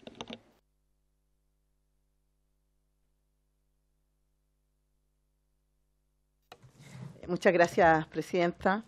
No alcancé a llegar a la exposición del profesor Navarro porque estábamos justamente en tribunales ingresando una querella por violación a los derechos humanos en contra de toda la línea mando partiendo del presidente de la República. Y bueno, yo quería responder dos cosas y también hacer una pregunta a los invitados. Primero, a través suyo, presidenta, responderle al diputado Castro, porque en todas las comisiones, al menos en las que yo participo, soy firmante de esta acusación, Derechos Humanos y Salud, hemos solicitado información sobre el uso de las armas no letales de Carabineros, hemos enviado muchísimos oficios, hemos citado al general director de Carabineros, el director Rosas, que no ha asistido, de hecho, a una acusación, a la última sesión de la comisión investigadora, incluso se justificó y no llegó, que tenía que ver con el seguimiento de los dirigentes sociales también. Hemos ocupado todas las vías administrativas de las que disponemos para poder tener la información correcta y esa no ha sido entregada. Hemos tenido también en la Comisión de Derechos Humanos al subdirector de Carabineros, donde le preguntamos sobre el protocolo, sobre incluso el uso de la escopeta antibalines, teniendo en la mano Carabineros un informe del año 2012 que no fue capaz de verse reflejada en la actualización del protocolo en marzo del año pasado, donde se advertía el mal uso de la escopeta y no fue incluida. Entonces, hay un montón de antecedentes donde nosotros hemos solicitado información directa a los responsables de lo que está ocurriendo y no hay respuestas. No queda otra que llegar a estas instancias. Son las que nos permite, en términos administrativos y políticos, poder usarlo, presidenta. Yo quería responderle a través suyo al diputado. Y segundo, respecto a la estrategia de acopamiento que se ha planteado aquí, a mí me caben algún par de dudas, porque para mí el intendente no solo es responsable de lo que pasa en la Plaza de la Dignidad, Plaza Italia, Plaza Baquedano, como le quieran llamar, porque el mismo día 20 de diciembre, cuando Óscar Pérez era atropellado por 2 carros policiales, el mismo día en un acto cultural en la Vía Portales, Nahuel Eranes recibió 7 perdigones en el cuerpo, estando en un acto cultural con sus padres, y perdió el ojo izquierdo. Quiero decir con ello que la estrategia, desde mi punto de vista, no solo es de acopamiento de una zona específica, es una estrategia de acopamiento regional, porque también al mismo tiempo, ese mismo día viernes, en Puente Alto también hubo hechos de similar violencia. Entonces, a mí me salta la duda que solo que estemos solo pensando en la lógica de querer dispersar las reuniones. Aquí hay una estrategia también que no permite reuniones de poca envergadura, como un acto cultural dentro de una villa, donde llega disparando Carabineros a oscuras. Además aprovecho, presidenta, de pedir que ojalá sean estas familias invitadas acá para compartir los relatos, tanto la familia de Óscar Pérez como de Nahuel Eranes. Lo mismo respecto de Mauricio Fredes, lo que se sale a decir es sumamente distinto de lo que finalmente corrobora el Servicio Médico Legal. Entonces, los efectos, distinto es que nos reunamos, tal como lo plantea el profesor Baza, a celebrar un partido de fútbol donde, a pesar de que siempre quedaron algunos destrozos, no hubo este tipo de represión.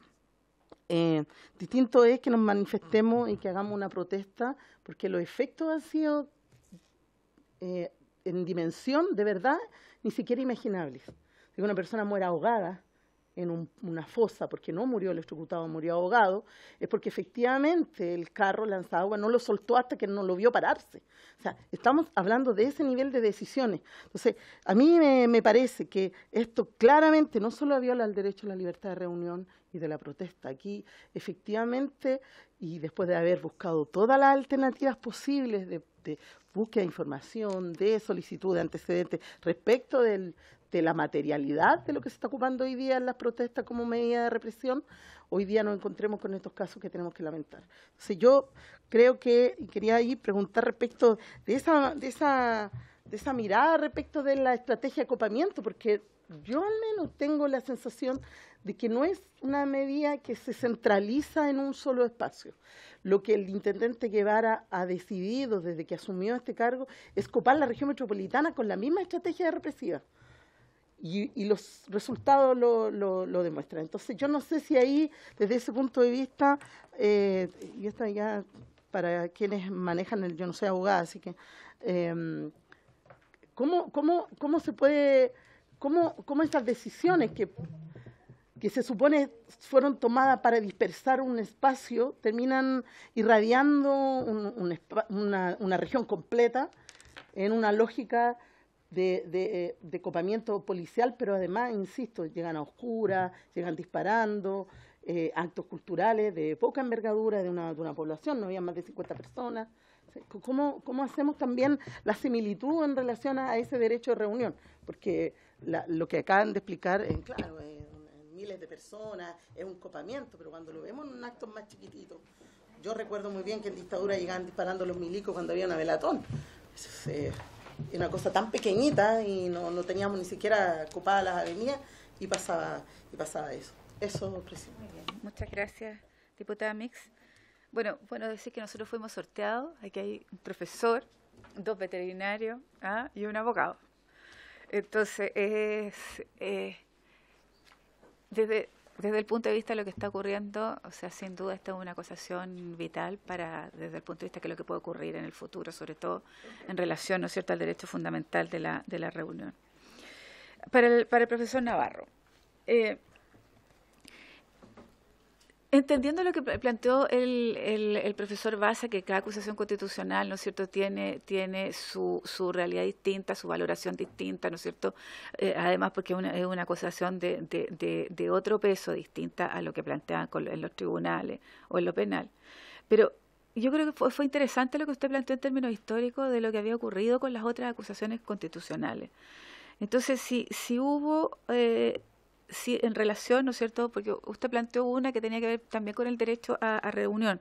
Si en esa acusación hubo algún reproche en la normativa reglamentaria en el derecho de reunión, si nos pudiera a lo mejor analizar o quizás enviar posteriormente qué es lo que hubo en relación al periodo, sobre todo 70 y 73. Usted nos hizo mención, profesor, a lo que tiene que ver con el copamiento preventivo, No hizo explícitamente mención a este sistema, a esta metodología.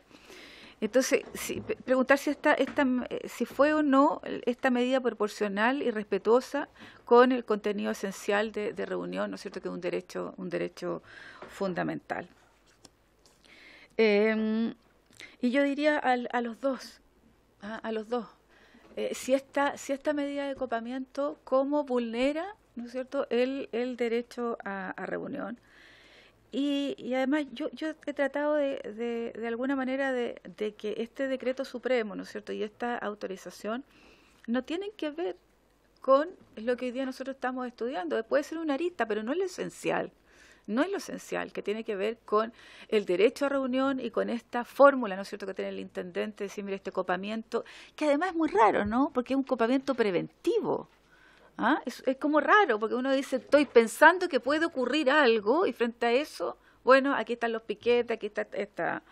Entonces, y yo concuerdo con el profesor Baza, yo creo que ha sido mucho más agresiva este sistema que el propio ministro del Interior, Chadwick, que ya fue acusado, ¿no es cierto?, realizó. Por lo tanto, aquí hay una cosa que como no aprender de los propios errores, además con todo lo que planteaba los informes de derechos humanos. Pero además a los dos, o sea, si nosotros tomáramos en cuenta lo que tiene que ver con este decreto supremo y la famosa autorización, y lo comentábamos ayer con el profesor Comensol Lovera, ¿no es cierto?, en el derecho a la protesta. ¿Quién lidera quién pide permiso? Si aquí no hay un líder, aquí no hay una persona que podríamos decir es el responsable, quien hace físicamente Entonces, yo no sé si frente a estas metodologías nuevas, que tienen que ver con una modernización de los métodos de comunicación, ¿no? De los métodos de cómo hoy día nos reunimos en forma distinta a lo que hacíamos antes, que no es una demanda específica, que no es una demanda específica, sino una demanda más amplia, ¿no es cierto?, de la injusticia que percibe legítimamente el país. O sea, para mi juicio está absolutamente obsoleto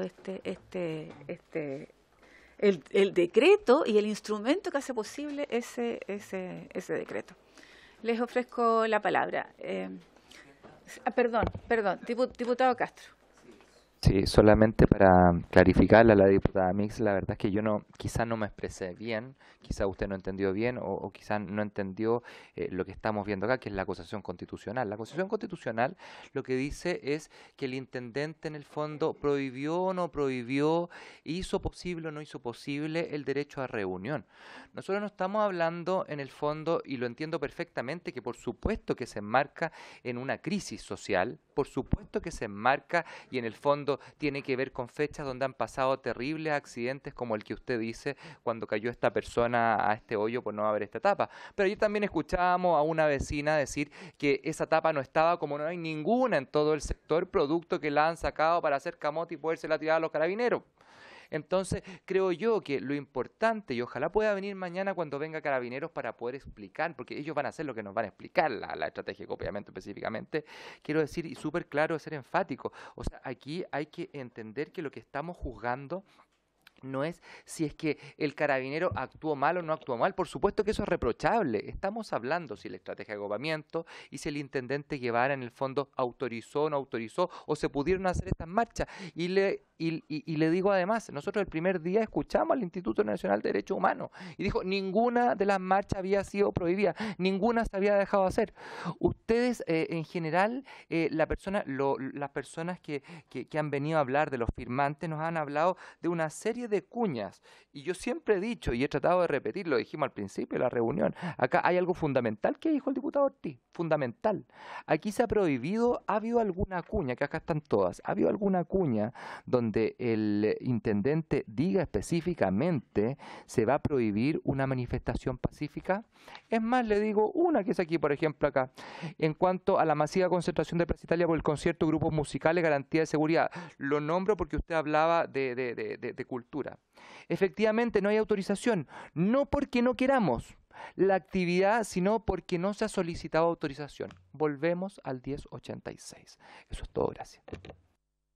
Sí, por eso es complejo cuando tú dices copamiento preventivo. Es como tú le vas a preguntar, ¿usted es violentista o no lo es? Pase para acá y le doy autorización. Entonces la complicación es cuando tú haces un copamiento preventivo, tú no discriminas, entonces no le das a nadie posibilidad de hacer reunión.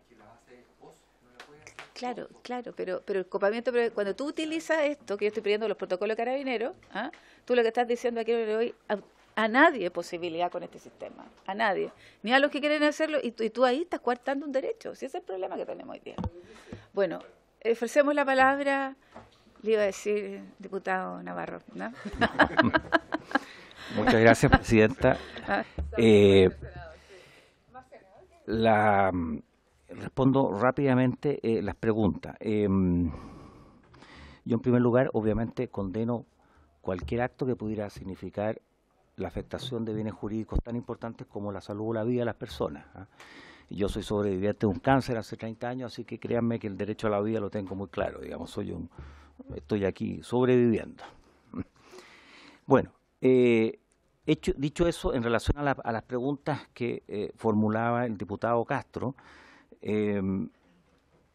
¿pueden haber reuniones contrarias a derecho? Claro, ahí hay un tema esencial, porque todo derecho tiene como contrapartida el ejercicio abusivo del mismo. Si yo ejerzo mi libertad de opinión, pero injurio, digamos, al alumno, bueno, ahí estarán los tribunales para ver si es que en definitiva lo es o no, o incluso si está dentro de las excepciones que puedo yo aplicar de acuerdo. Y para eso están obviamente los tribunales. Y ahí efectivamente es muy importante todo esto que se ha producido en relación a los fenómenos de tomas, en fin. Ahí el punto es ¿qué estoy ejerciendo yo? El derecho a la protesta, efectivamente, en la reunión está asociado además a la libertad de circulación, a la libertad de opinión, etcétera, pero tiene que hacerse también en los términos que establece el orden jurídico. Por tanto, puede haber actos en donde yo estoy haciendo un ejercicio abusivo del derecho. Sí, es lo mismo que si yo invoco ser titular, supongamos, voy a poner un ejemplo que está muy... Si yo soy Uber, digamos, taxista uberista, pero resulta que yo no tengo autorización para ejercer el oficio. Entonces después no puedo decir, me está afectando mi libertad económica, pero si usted no tiene permiso, frente a un taxista, un tercero que está ejerciendo la actividad económica. Bueno, entonces ahí hay un ejercicio abusivo. Bueno. Segunda idea, el parlamentario, en relación a los parlamentarios que habrían aplicado en el derecho administrativo, se habla también de los actos propios, aunque es más propio del derecho privado en realidad, pero efectivamente. Ahora, la inhabilidad, solo yo me puedo inhabilitar en la medida, en el caso de un juez, yo siempre lo apliqué como juez constitucional, incluso frente a la duda, yo señalé que siempre, desde el tiempo aristotélico, la virtud de la prudencia exigía el justo medio entre el exceso y el defecto, y yo prefería pecar por exceso, más no por defecto, para dar garantía a las partes. Está entregado obviamente a aquel que resuelve y vea si es que considera que no tiene independencia para resolver. Está regulado eso en la ley orgánica, en todo caso, del Congreso. En relación a las preguntas del diputado Ortiz, a quien le agradezco las mismas, aquí obviamente se trata de una situación muy compleja. Le agradezco, diputado, digamos, Ortiz, que además usted es una historia, digamos, en el Congreso Nacional, especialmente en materia presupuestaria. Bueno, para los que hemos estudiado, digamos, las normas legales, evidentemente. Bueno, el Estado debe garantizar el ejercicio del derecho, evidentemente que debe. Los derechos fundamentales no solamente se imponen al Estado, sino te imponen también a los particulares. El derecho de propiedad a veces son conflictos entre particulares, también la libertad. Pero en este caso concreto, por supuesto que se le impone al Estado. Y lo que ocurre, en mi opinión, es que efectivamente tiene que actualizarse la normativa jurídica. Está completamente desactualizada, pero está vigente. Está vigente. Ha sido reconocido por el Tribunal Constitucional, por la Corte Suprema, por la Contraloría, por todos. ¿Cómo se modifica esto de manera muy simple? Yo creo retomando esa reforma del 2006, reenviando la ley, volviendo al Estatuto de Garantía, ya una ley que busque un adecuado equilibrio, un justo medio entre los derechos que están ahí en conflicto. Eso es lo que tiene que hacerse. Que además existe legislación moderna hoy día que así lo hace. Hay que buscar un adecuado equilibrio. Yo, como le digo, hace 40 años recorro las inmediaciones de la Plaza Italia y he recorrido estos días, he ido a las tardes, digamos, he visto ¿no es cierto?, la iglesia de la Veracruz y otras cosas que son muy deprimentes, ver el estado en que éstas se encuentran. Con rayados, yo los invito a ustedes a ver los rayados, que hay toda una psicología detrás. Ahí hay una situación vandálica, claramente, que es distinta. A eso no es derecho a la protesta, eso ya no está amparado por un ejercicio claro de un derecho. Entonces, ese es el punto esencial, cómo asegurar, garantizar, evidentemente. Ahora, ¿qué es lo que ocurre? Que la normativa efectivamente no establece permiso. Yo no lo tengo que permitir. El permiso es el monarca. Esa es la concepción del siglo XVIII. En el siglo XX, en el siglo XXI, yo tengo derechos naturales. Como tal, la Constitución me reconoce lo que yo tengo. Pero por una cuestión de convivencia, obviamente, yo tengo que simplemente avisar, comunicar. Lo que ocurre es que muchas veces efectivamente no se hace y se producen situaciones de facto. ¿Qué es lo que hay que buscar? ¿Cómo regular? Y eso, en mi opinión, debiera estar también adecuadamente armonizado en una normativa legal, porque este decreto, ¿no es cierto?, de tiempos del 80, que ha tenido solo una modificación, que además fue en los 80, paradójicamente, está completamente fuera y sería lo que, como les decía, es una verdadera reliquia normativa, digamos, pero lamentablemente vigente.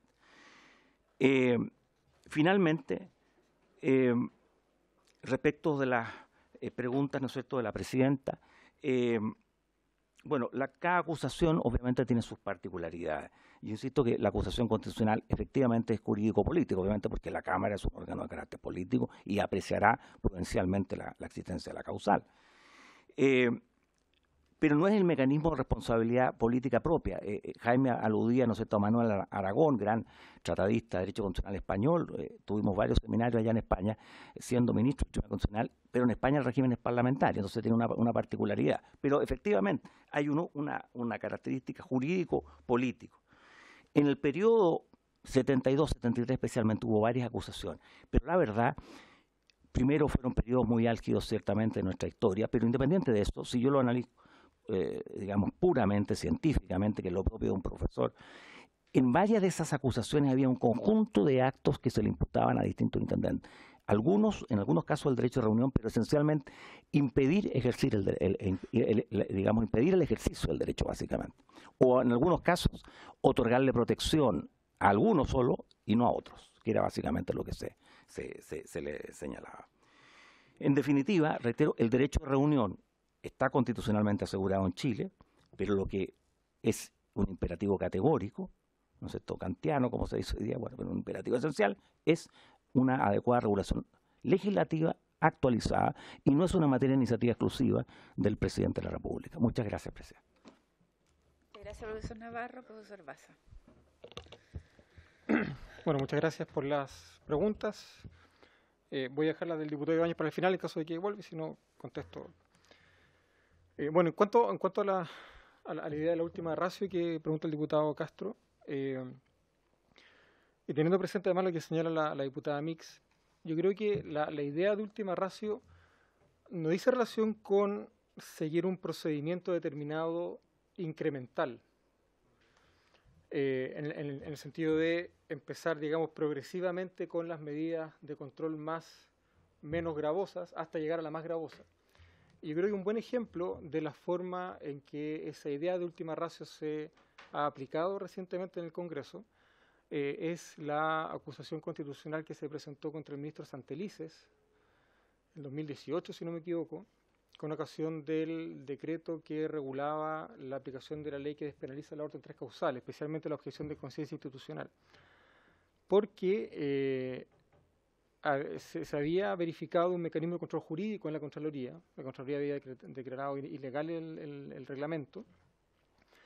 Y a pesar de que después de la declaración de ilegalidad la última ratio era el control político, el control constitucional, la Cámara decidió no acusarlo. Y se tuvo por no presentada por efecto jurídico de la cuestión previa. Entonces, lo relevante de la última ratio no es, a mi juicio por lo menos, la aplicación progresiva de estas medidas, sino la relación que existe entre la razón que justifica el mecanismo y el tipo de, digamos, sanción o qué tan gravoso es el mecanismo respecto al ejercicio de la función pública. Y claro, yo diría que la idea de última ratio se satisface dada la envergadura del tipo de vulneración de la que estamos hablando.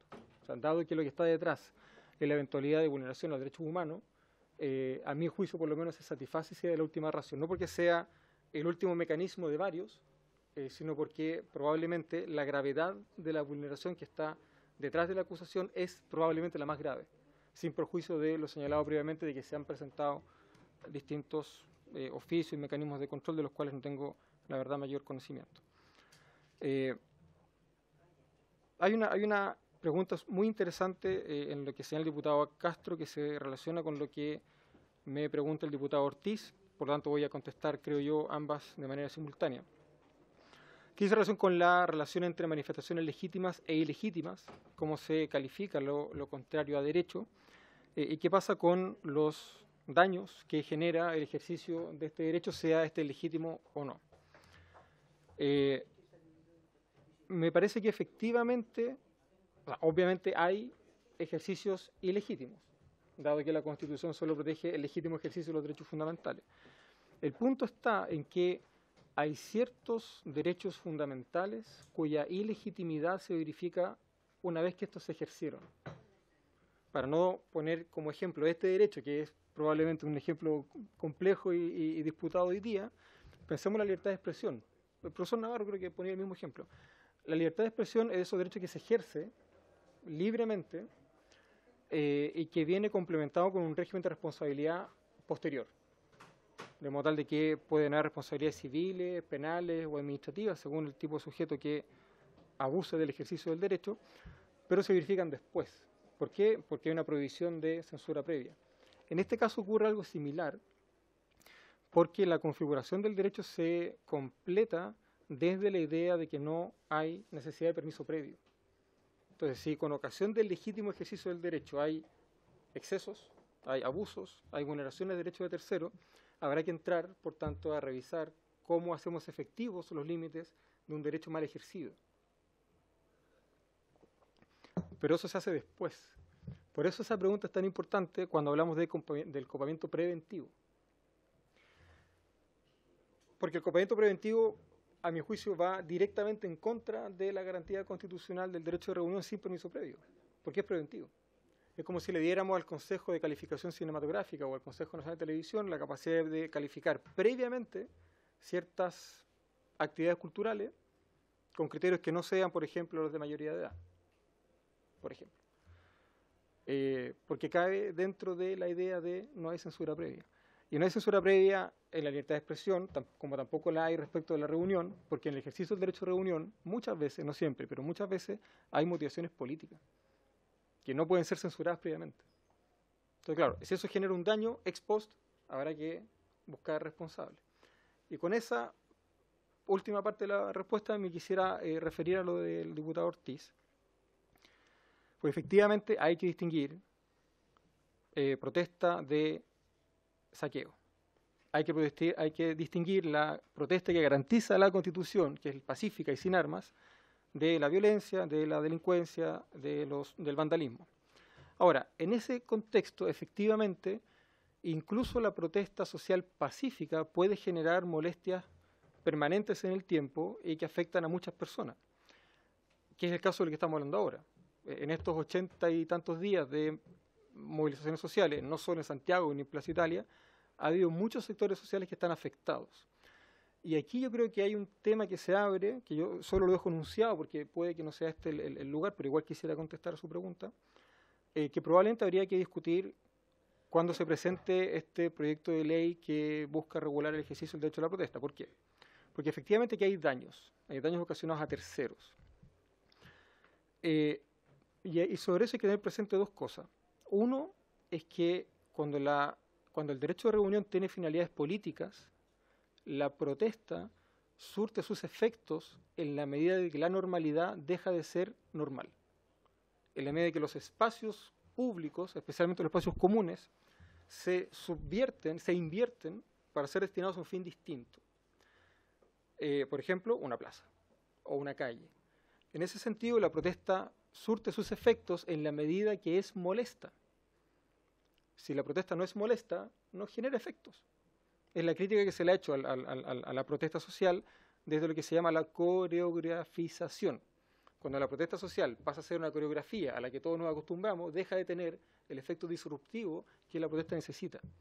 La protesta tiene que ser molesta. El punto relevante es que los, digamos, habitantes de las zonas en las cuales esa molestia se despliega no tienen por qué sufrir los costos que esa molestia genera. Pero eso es súper importante porque la protesta necesita generar molestia, si no, no sirve. El punto es que el vecino no tiene por qué asumir solo o sola todos los costos de que esa molestia significa. Y ahí yo creo que hay que pensar, y por eso estaba haciendo referencia a ese proyecto de ley, hay que pensar formas de reparación pecuniaria, etcétera, cuando hablamos de vecinos, vecinas o comerciantes, que primero permitan garantizar el legítimo ejercicio del derecho a vivir en paz, del derecho a la libertad de comercio, etcétera, etcétera, con el legítimo ejercicio del derecho a la protesta como espacio disruptivo, como un espacio que genera molestia. Y ahí hay dos grandes posibilidades. O hacemos responsables económicamente a los organizadores, lo que probablemente no sería muy efectivo, especialmente porque las formas de organización social hoy día son distintas, y son espontáneas y no tienen responsables, o hacemos responsable de los daños que genera la manifestación política del pueblo a los representantes del pueblo. Y generar mecanismos, así como la función social así como la propiedad tiene límites en la función social, y cuando hay limitación a la propiedad, el Estado indemniza a partir de esa función social, probablemente habrá que pensar en mecanismos de reparación que le permitan a los comerciantes no sufrir las pérdidas económicas que sufren, que le permita además a los vecinos y vecinas de los sectores seguir viviendo con alguna normalidad o al menos financiar ciertas medidas de seguridad adicionales, pero que al mismo tiempo eso no signifique neutralizar el efecto político que tiene la protesta propiamente tal. Y yo creo que esa es una cuestión de la que no se ha hablado y que probablemente debiéramos conversar si es que se presenta aquí el proyecto de que ha anunciado el Ejecutivo. Tenemos 5 minutos porque tenemos que ir a votar ahora. Usted, que hizo el doctorado en España, de hace poco tiempo, ¿no es cierto? Por su edad, más o menos, ya. En España sí, pues. ¿O no? Nada más. ¿Estoy equivocado, no? Porque algunas asesoras aquí que son brillantes están viendo legislación comparada, ¿o no? ¿Es cierto o no? Nada más.